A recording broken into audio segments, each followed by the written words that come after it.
सुनीता 3 साल पहले गांव से ठाणे आई थी। उसका पति राम गोपाल ठेले पर छोटा मोटा सामान बेचता था। घनश्याम के घर में उसे किराए पर दो छोटे छोटे कमरों का मकान मिल गया था। वहीं वह अपने 4 महीने के बच्चे और पति के साथ रहने लगी थी। सब कुछ सही चल रहा था। एक दिन जब राम गोपाल ठेला लेकर सामान बेचने चला गया तो घनश्याम उसके घर में आया था। थोड़ी देर बाद इधर उधर की बातें करने के बाद उसने सुनीता को अपने आगोश में भरने की कोशिश की थी। जब सुनीता ने विरोध किया तो घनश्याम ने अपनी जेब से पिस्तौल निकालकर उसके 4 महीने के बच्चे के सिर पर तान दी थी और कहा था, बोल, क्या चाहती है बच्चे की मौत और इसके बाद तेरे पति की बारी आएगी। कोई चारा न देख रोती विलकती सुनीता घनश्याम की बात मानती रही थी। यह सिलसिला 3 साल तक चलता रहा। मौका देखकर घनश्याम उसके पास चला जाता था।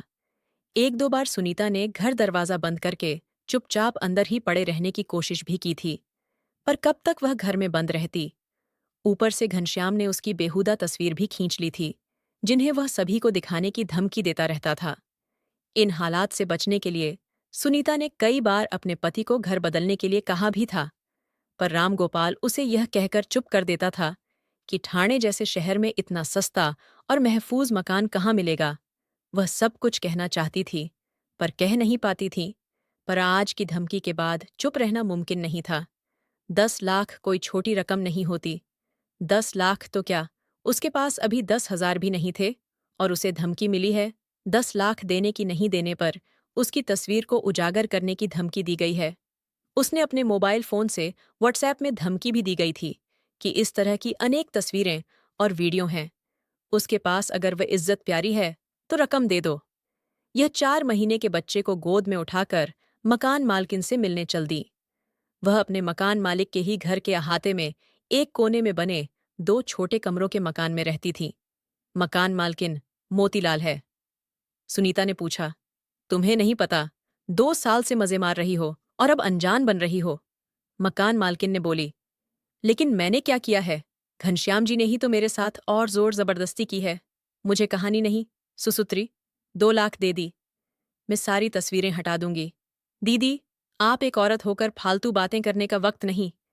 मेरे पास मैं 2 दिन की मोहलत दे रही हूं, लेकिन मेरे पास इतने पैसे कहाँ से? बस अब तू जा दो।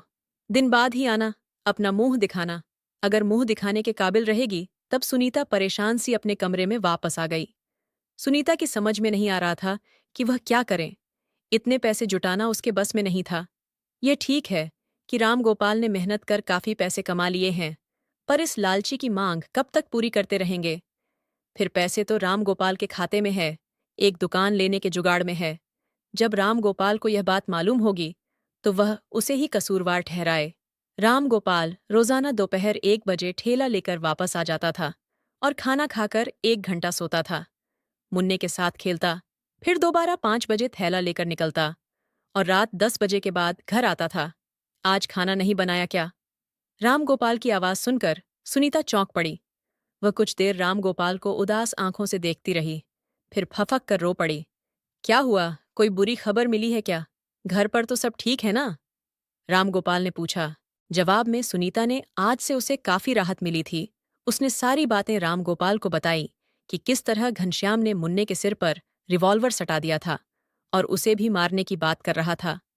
राम गोपाल कुछ देर सोचता रहा, फिर बोला, इसमें तुम्हारी गलती सिर्फ इतनी है कि तुमने पहले ही दिन मुझे यह बात नहीं बताई।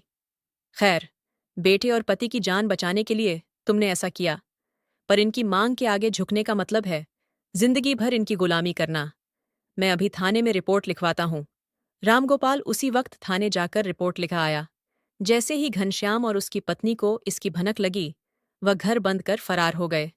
सुनीता ने रात में रामगोपाल से कहा, मुझे माफ कर दो, मुझसे बहुत बड़ी गलती हो गई। माफी की कोई बात ही नहीं है। तुमने जो कुछ किया है अपने बच्चे और पति की जान बचाने के लिए किया। गलती बस यही कर दी तुमने कि इस बात को सही समय पर मुझे नहीं बताया। अगर पहले ही दिन मुझे बता दिया होता तो 3 साल तक तुम्हें यह दर्द ना सहना पड़ता। सुनीता को बड़ा फक्र हुआ अपने पद पर, जो इन हालात में भी इतने सुलझे तरीके से बर्ताव कर रहा था। साथ ही उसे अपनी गलती का अफसोस भी हुआ कि पहले ही दिन उसने यह बात अपने पति को क्यों नहीं बताई थी। उसने बेफिक्र होकर अपने पति के सीने पर सिर रख दिया। कहानी कैसी लगी? अगर अच्छी लगी हो तो प्लीज़ चैनल को ज़रूर सब्सक्राइब करें। कहानी सुनने के लिए आपका बहुत बहुत धन्यवाद।